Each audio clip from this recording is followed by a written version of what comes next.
Friends, we have another important responsibility today, that is about statement by Minister Sri Amit Shah to make a statement regarding an avalanche in Chamoli district of Uttarakhand. Chamoli district of Uttarakhand.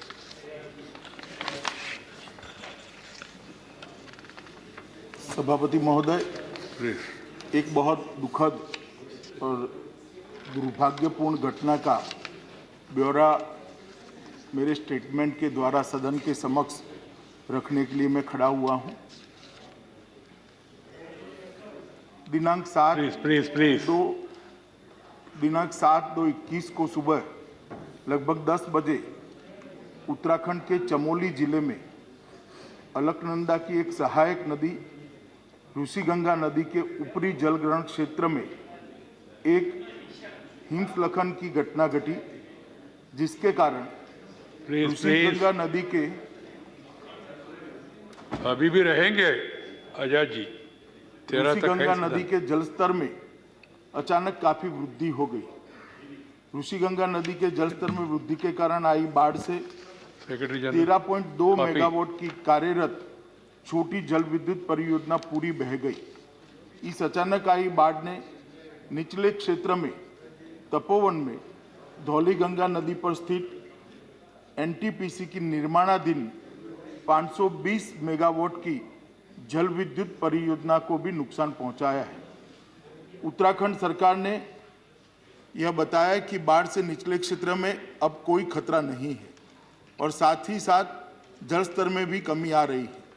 केंद्र और राज्य की सभी संबंधित एजेंसियां स्थिति पर कड़ी निगाह रखे हुए हैं।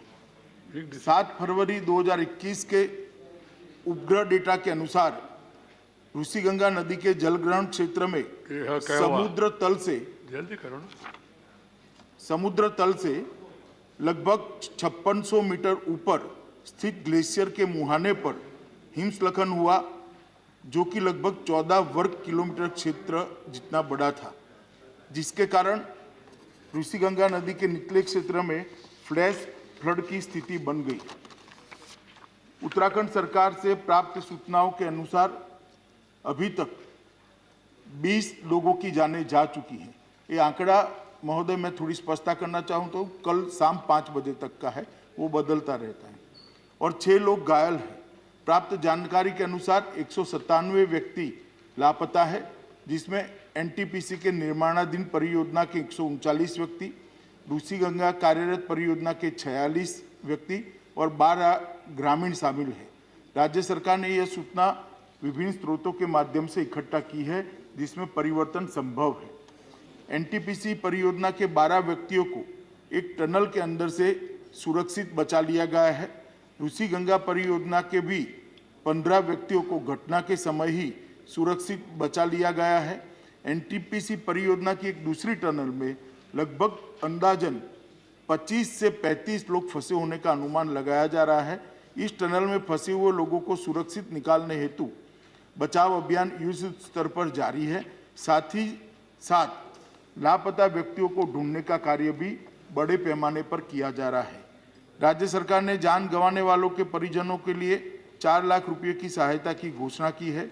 घटनास्थल के नजदीक 13 छोटे गांव से एक पुल बह जाने के कारण संपर्क बिल्कुल कट गया है। इन गांवों के लिए रसद और जरूरी मेडिकल सामान हेलीकॉप्टर के द्वारा लगातार पहुंचाया जा रहा है। केंद्र सरकार द्वारा स्थिति को 24 घंटे उच्चतम स्तर पर निगरानी की जा रही है। माननीय प्रधानमंत्री जी स्वयं स्थिति पर गहरी निगाह रखे हुए हैं। गृह मंत्रालय के दोनों कंट्रोल रूम द्वारा स्थिति पर 24 घंटे नजर रखी जा रही है और राज्य को हर संभव सहायता मुहैया कराई जा रही है। विद्युत मंत्रालय के माननीय राज्य मंत्री ने घटनास्थल का दौरा किया और चल रहे राहत एवं बचाव कार्य का भी जायजा लिया है। आईटीबीपी ने अपना कंट्रोल रूम वहां स्थापित कर लिया है और उनके 450 जवान सभी जरूरी साजो सामान के साथ घटनास्थल पर राहत और बचाव अभियान में लगे हुए हैं। एनडीआरएफ की 5 टीमें घटनास्थल पर पहुंच चुकी है और राहत और बचाव अभियान में लगी हुई है। आर्मी की 8 टीमें, जिसमें एक इंजीनियरिंग टास्क फोर्स भी शामिल है, घटनास्थल पर बचाव कार्य कर रहा है। एक मेडिकल कॉलम और 2 एम्बुलेंस भी घटनास्थल पर तैनात है। नेवी की एक गोताखोर टीम भी घटनास्थल पर तैनात की गई है। एयरफोर्स के 5 हेलीकॉप्टरों को भी इस कार्य में लगाया गया है। जोशीमठ में भी प्रशासन द्वारा एक कंट्रोल रूम स्थापित किया गया है। घटनास्थल पर विपरीत परिस्थिति में भी घटना के बाद से ही लगातार राहत और बचाव कार्य तुरंत शुरू कर दिया गया था।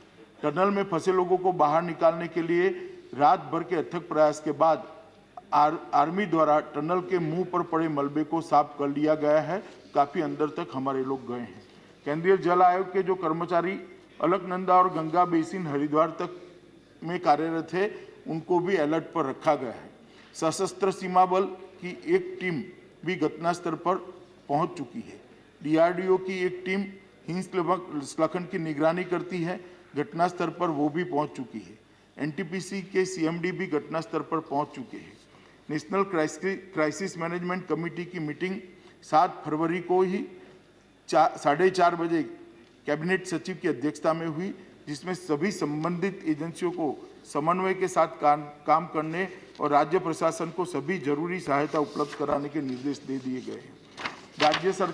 केंद्रीय एजेंसियों के साथ साथ जिला प्रशासन, पुलिस और राज्य आपदा प्रबंधन विभाग भी राहत और बचाव कार्य में जुटे हैं। एसडीआरएफ की 2 टीमें भी राहत में और बचाव में कार्यरत है। राज्य स्वास्थ्य विभाग की 7 टीमें, 8 एम्बुलेंस मुख्य स्वास्थ्य अधिकारी के साथ मौके पर मौजूद है। इसके अतिरिक्त राज्य सरकार ने 5 हेलीकॉप्टरों को भी बचाव कार्यों के लिए तैनात किया हुआ है। घटना के बाद सभी जगह बिजली की बहाली लगभग कर दी गई है। बीआरओ और राज्य पीडब्ल्यूडी द्वारा 5 पूर्ण रूप से टूटे हुए पुलों की मरम्मत शुरू की जा चुकी है। मैं यहाँ ये भी बताना चाहूँगा कि वित्त वर्ष 2021 में राज्य आपदा जोखिम प्रबंधन कोष एसडीआरएमएफ से लगभग 1041 करोड़ रुपये उत्तराखंड के लिए आवंटित किए गए हैं, जिसमें केंद्रीय की प्रथम किस्त ऑलरेडी 468 करोड़ रुपये की राशि राज्य को जारी की जा चुकी है। मैं सदन को केंद्र सरकार की ओर से यह आश्वस्त करना चाहता हूं कि राहत और बचाव कार्य के लिए सभी संभव उपाय राज्य सरकार के साथ समन्वय के साथ किए जा रहे हैं और जो भी आवश्यक कदम उठाना जरूरी है वो उठाए जा रहे हैं। और मैं सभी मृतकों के लिए अपनी ओर से, सदन की ओर से श्रद्धांजलि व्यक्त कर समाप्त। I request all the members to raise and stand in silence in memory of those departed.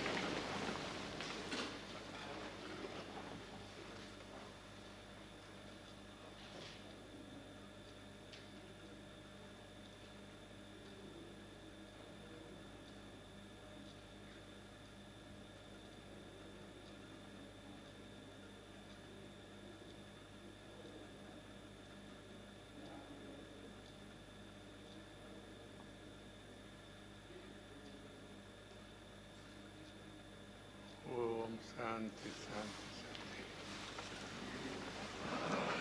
We pray for their soul to rest in peace and also hope the other people who are all affected by this, their rescue operations will succeed and their lives can be saved.